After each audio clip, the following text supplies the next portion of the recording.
اس سے اندازہ ہوا کہ اختلاف رائے اگر اہل اللہ یا علماء سے ہو جائے اور ہو دیانت یعنی حجت بھی ہو کوئی مذاقہ نہیں، لیکن بے ادبی یا تمسخر یا تضحیق یہ کسی حالت میں جائز نہیں، اس لیے کہ بہرحال وہ عالم دین ہے جس سے آپ اختلاف کر رہے ہیں، اس کا مقام اور منصب نیابت رسول کا ہے، وہ نائب رسول ہے، اس کی عظمت واجب ہوگی۔ آپ امام ابی حنیفہ کے فقہ پہ عمل کرتے ہیں، 50 مسئلوں میں خلاف کرتے ہیں امام شافعی، لیکن ادنا درجے میں بے ادبی ذرہ برابر امام شافعی رحمہ اللہ کے قلب میں نہیں آ سکتی مومن کے، اس لیے کہ جیسے امام ابی حنیفہ واجب التعظیم ویسے امام شافعی واجب التعظیم، دونوں آفتاب اور مہتاب ہیں دین کے، دونوں سے نور حاصل ہو رہا ہے، برکت حاصل ہو رہی ہے، تو کس طرح سے جائز ہے کہ ادنا درجے کی گستاخی؟ تو گستاخی کرنا جہالت کی علامت ہے، استہزاء کرنا جہالت کی علامت ہے۔ موسیٰ علیہ السلام نے جب نصیحت کی ہے قوم کو اور فرمایا کہ یہ فلاں مقتول زندہ ہو جائے گا اگر بچڑے کا ذبح کر کے اس سے ملا دو، تو بنی اسرائیل کہتے ہیں کہ اتتخذنا ہزوا، کیا آپ مذاق کر رہے ہیں، زندگی کر رہے ہیں ہماری ساتھ، کہاں بچڑا، کہاں اس کا ذبیحہ، کہاں مقتول کی لاش کو ملانے سے زندہ ہو جانا، کیا تعلق بچڑے کو اور زندگی کی؟ اتتخذنا ہزوا، کیا مذاق کرتے ہیں؟ فرمایا قال اعوذ باللہ ان اکون من الجاہلین، میں اللہ سے پناہ مانگتا ہوں کہ میں جاہلوں میں شمار ہوں، یعنی دل لگی اور تمسخر جاہل کی علامت، یہ جاہلوں کا کام ہے، علم کا والوں کا کام نہیں ہے کہ تمسخر کریں، اس لیے کہ وہ ادب کے خلاف ہے اور ادب پر دین کا مدار، تو تمسخر بے ادبی اور بے ادبی سے دین ضائع ہوتا۔ تو ایک ہے رائے کا اختلاف، ایک ہے کسی عالم سے مسلک کا اختلاف، لیکن ایک ہے اس کی بے ادبی، اختلاف جائز ہے، بے ادبی کسی حالت میں جائز نہیں۔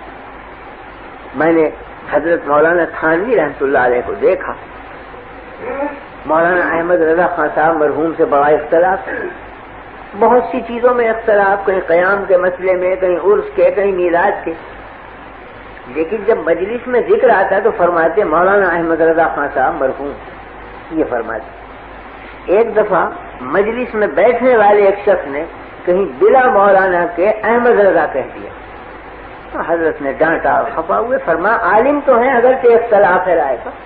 تم منصب کب کی بے احترامی کرتے ہو، کس طرح جائز؟ رائے کا اختلاف اور چیز ہے، ایک عالم کی عزت کرنا اور چیز، تو بہرحال وہ حجت سے اختلاف کر رہے ہیں، یہ الگ چیز ہے کہ ہم اس کو خطا سمجھتے ہیں، ہم اس کو صحیح نہیں سمجھتے، لیکن جب وہ ایک حجت رکھتے ہیں غلط یا صحیح، تو حجت سے اختلاف کرنے کا حق حاصل ہے اہل علم کو، اس کو توہین کا کیا مطلب، بے ادبی کا کیا مطلب؟ یہ برا سمجھا کہ لفظ مولانا نہ لگایا اس نے، حالانکہ مولانا تھانوی رحمۃ اللہ علیہ کے مد مقابل تو مولانا چھوڑ گئے انتہائی گستاخی سے یاد کرتے ہیں، مگر مولانا اہل علم میں سے تھے، وہ تو نام اگر علم کا آیا تو ادب ضروری سمجھتے، چاہے مخالف ہو چاہے بالکل معاند بھی ہو، مگر ادب کا رشتہ ہاتھ سے نہیں چھوڑتے۔ میں نے سنا واقعہ حضرت مولانا محمد قاسم صاحب رحمۃ اللہ علیہ نانوتوی کا کہ دہلی میں قیام تھا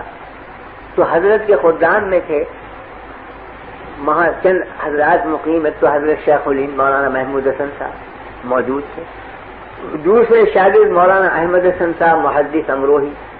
وہ بھی وہاں موجود تھے، حاجی امیر شاہ صاحب مرحوم وہ بھی حضرت کے خدام میں تھے، وہ بھی موجود تھے۔ تو مولانا احمد حسن صاحب مرحوم نے اپنے ہمجولیوں میں بیٹھ کر یہ فرمایا کہ بھئی دلی میں لال کنویں کی مسجد کے جو امام ہیں ان کی قرات بہت اچھی ہے،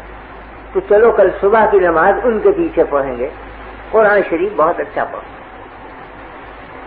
تو شیخ الہند رحمۃ اللہ علیہ نے غصے میں فرمایا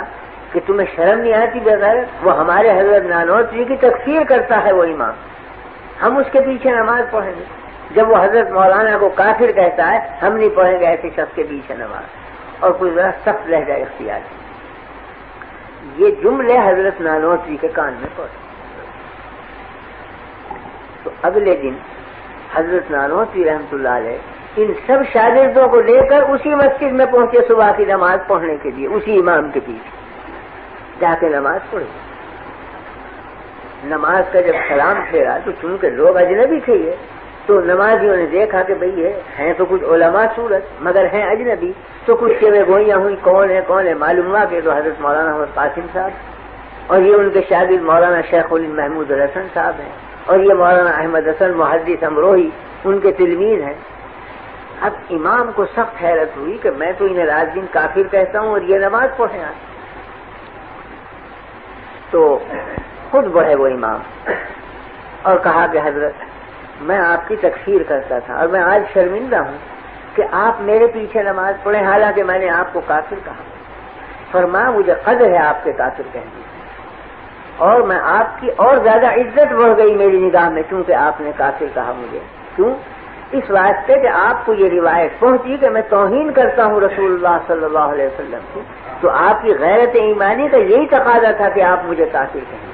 ہاں البتہ شکایت اتنی ہے کہ وہ روایت غلط پہنچی، روایت کی تحقیق کر لینی چاہیے تھی کہ میں نے کی بھی ہے توہین یا نہیں، لیکن بہرحال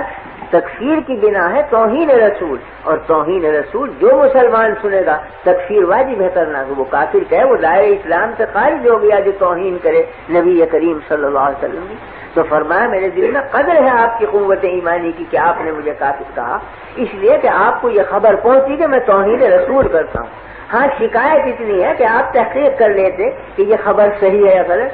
تو میں عرض کرنے یہ آیا ہوں کہ یہ خبر غلط ہے، اور میں خود اس شخص کو دائرہ اسلام سے خارج سمجھتا ہوں جو ادنا درجے میں بھی توہین کرے نبی کریم صلی اللہ علیہ وسلم کی۔ اور اگر آپ کو یقین نہ آئے اور آپ سمجھ گئے میں کافر ہوں، میں اب آپ کے ہاتھ پر اسلام قبول کرتا ہوں، اشہد ان لا الہ الا اللہ و اشہد ان محمد رسول اللہ۔ وہ امام قدموں میں گرا، بچھا جاتا ہے بیچارہ۔ تو بات صرف یہی تھی کہ ان حضرات کے دلوں میں تواضع للہ اور ادب مع اللہ اس درجہ بڑھا ہوا تھا کہ نفسانیت کا جیسے شائبہ نہ رہا ہو اور حقیقت کو سمجھتے تھے۔ تو استہزاء یا تمسخر یا بے ادبی یہ تو بجائے خود ہے، بے قدری کر بھی نہیں کرتے تھے اپنے معاندوں کی، بلکہ صحیح محمل پر اتار کر یہ کہتے تھے کہ یہ جو ہمیں کافر کہتے ہیں یہ بھی ان کی قوت ایمانی کی دلیل ہے۔ البتہ انہیں تحقیق کر لینی چاہیے کہ واقعی میں ہم توہین رسول کرتے ہیں یا نہیں، ہم معاذ اللہ دشمنان رسول ہیں یا دوستان رسول ہیں، اس کی تحقیق ان پر واجب تھی۔ بلا تحقیق کے حکم نہیں لگانا چاہیے، لیکن جو حکم لگایا وہ صحیح ہے کیونکہ توہین رسول کرنے والا کبھی اسلام میں باقی نہیں رہ سکتا۔ تو میرے عرض کرنے کا مطلب یہ تھا کہ تعدب اور ادب یہ بنیاد ہے دین کی، جس کو عارف رومی نے کہا ہے نا کہ الخدا خواہم توفیق ادب، بے ادب محروم مان فضل رب۔ ہم اللہ سے توفیق چاہتے ہیں ادب کی، کیونکہ بے ادب محروم ہوتا ہے فضل خداوندی سے۔ حق تعالی شان کے یہاں اس کا کوئی مقام نہیں ہے جو گستاخ اور بے ادب